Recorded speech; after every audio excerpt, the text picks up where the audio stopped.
What up, YouTube? TTC. Sergeant AR. Back with another video. I want to talk about the Georgia schedule, the Georgia football schedule being released. SEC Network dropped this schedule about 7 o'clock. A lot of coaches are mad. They're calling a committee, complaining, we got to play this team on the road. We play too many tough teams. Look at our strength of schedule, compared to Georgia and LSU and Alabama. Man, that's all hogwash, man. Seriously. I mean, you're a coach. You coach a football team in the SEC. You've known for the last 3 weeks, hey, you're gonna play 10 SEC games, okay? Just win your games. Don't worry about who you play. Line up and beat your opponent. That's all that needs to be done. You know what I'm saying? Georgia football schedule. Some tough games, some road games. We will not be playing the Lizards on Halloween, the Florida Gators on Halloween. We'll be playing them the week after. I'm going to go game by game, quick breakdown, score prediction, what I think will happen in the game. Just my take on how the kids will play. And this is all to be determined. If a team in the SEC breaks out with this virus and a bunch of kids get sick and parents go crazy, they're going to cancel the season. So I'm begging coaches, players, staff, from all the teams out there, please do right. Sanitize. Train your players. Encourage your players to wear masks, social distance. Look, just focus on football. You know what I'm saying? Don't get the whole team sick. That's all I'm asking for. From players, coaches, staff, trainers, anybody affiliated with the program. You know what I'm saying? Online classes at these universities, good thing. Do that, okay? Do online classes. Have the kids get out of practice, go, to the facility, do their homework, take all their classes online. It's easy. You being around the student population, around people that are going to do frat parties, around people that are going to travel in and out the state, in and out the country, and you sitting, 6 feet away from this student who might have the virus, and then you pass the virus to the rest of the coaches and staff and the rest of the players. It's just ridiculous. So I encourage online classes. I really do. Separate the players from the rest of the student body. That would be good. That would be something that needs to happen to get these 10 games out the way, get to the SEC championship, win the SEC championship. So I encourage that. Game 1 at Arkansas. All right, on the road at Arkansas. Felipe Franks, spread offense. Arkansas is going to fight you. It's going to be in their house. Fans aren't going to be there, of course, but they're going to be ready to play. Their kids are going to be fired up and ready to go. They're going to want to knock us off. You know what I'm saying? They're going to want to line up and cut our heads off just like every other team does. I'm nervous about this game. Seriously. Yeah, we're probably bigger, faster, stronger, talented, better coached, but it is the first game of the year. We have new offensive coordinator. We're replacing O-lineman. We're replacing one of the best running backs we've ever had. We got a new quarterback. It's a lot of things that go into this first game. So I'm a little nervous about this first game, and it's in Arkansas. We might not get calls. We might break for an 85-yard touchdown and it get called back. We might want a kickoff back and get called back. So Arkansas, decent team. Like I said, they got decent players. But I think we edge them by like 10, maybe 12 points. Gonna be a lot of mistakes.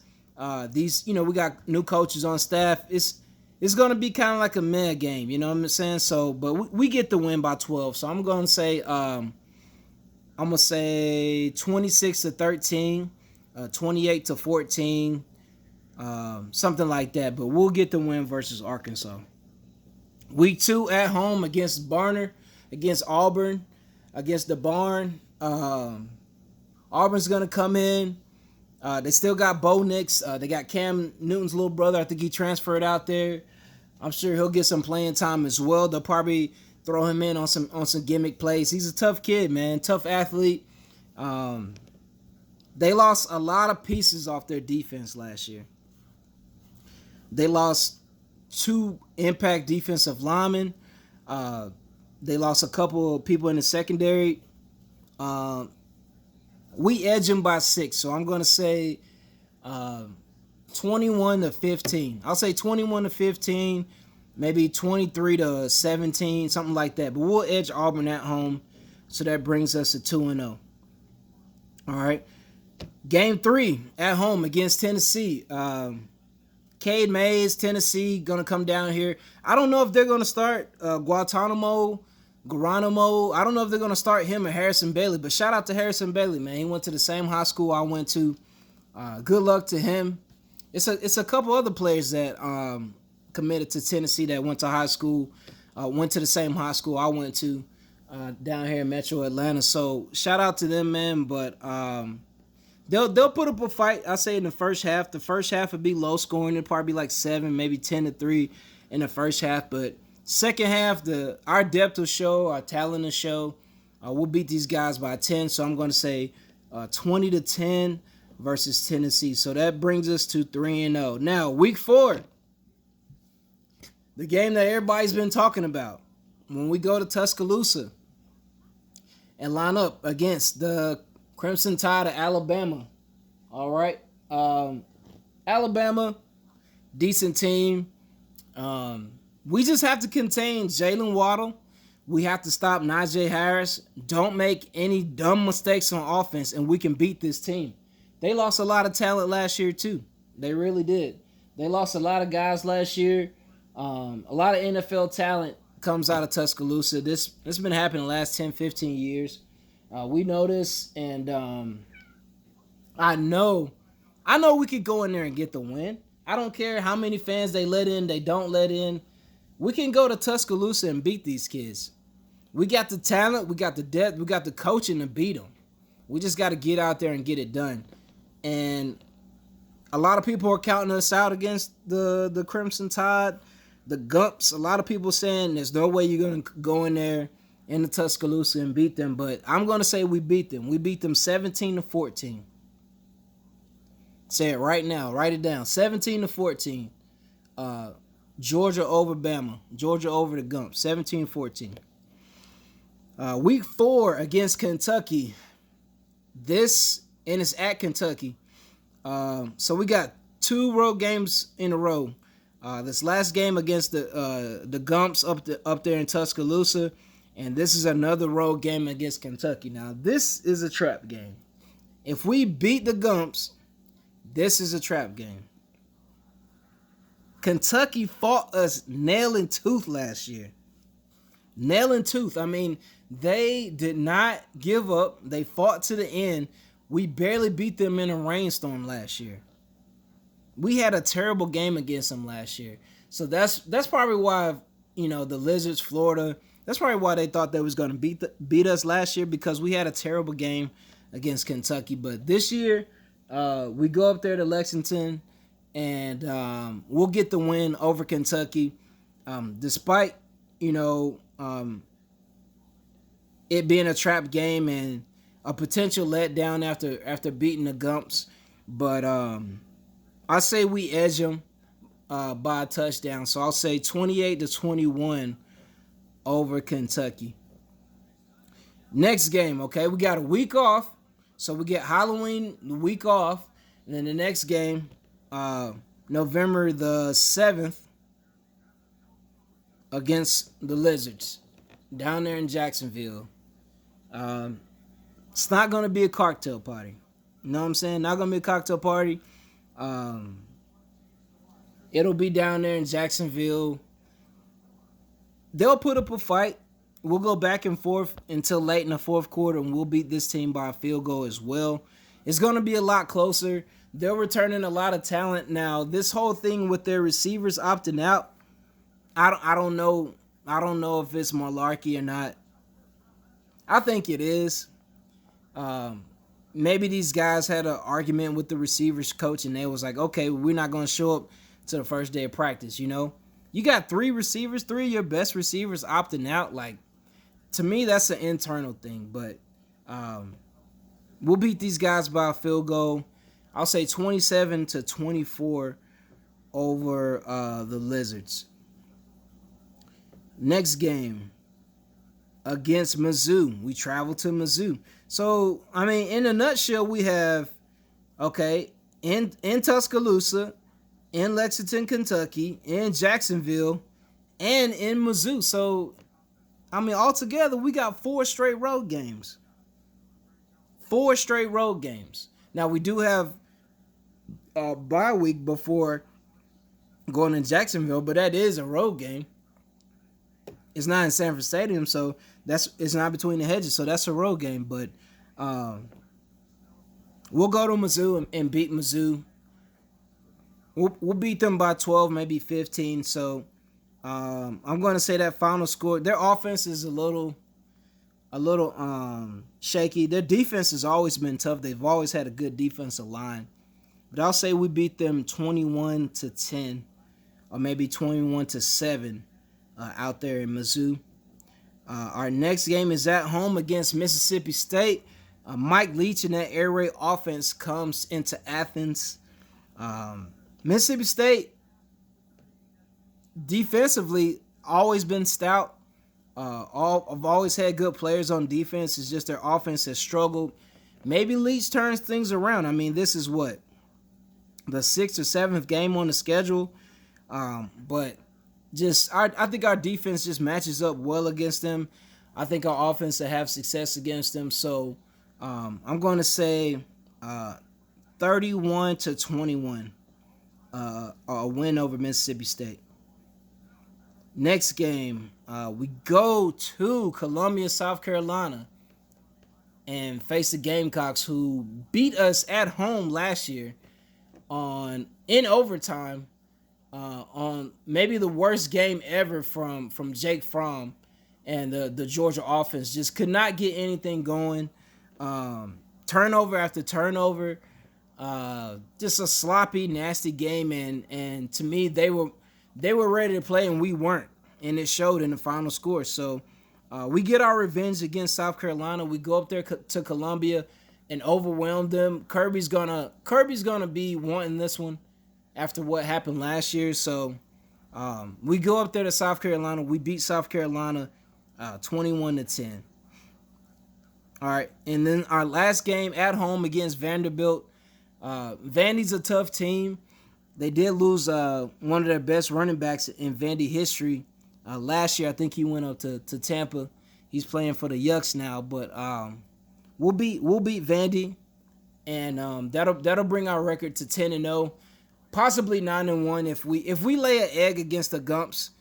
Honestly, it matters as far as ranking purposes. It matters if we line up against the Gumps and we get beat, not physically but mentally. We just have dumb mistakes, and we fall into the hype that Bama's just is the Gumps are just this unbeatable team and they just have our number and blah blah blah, everything that the media says.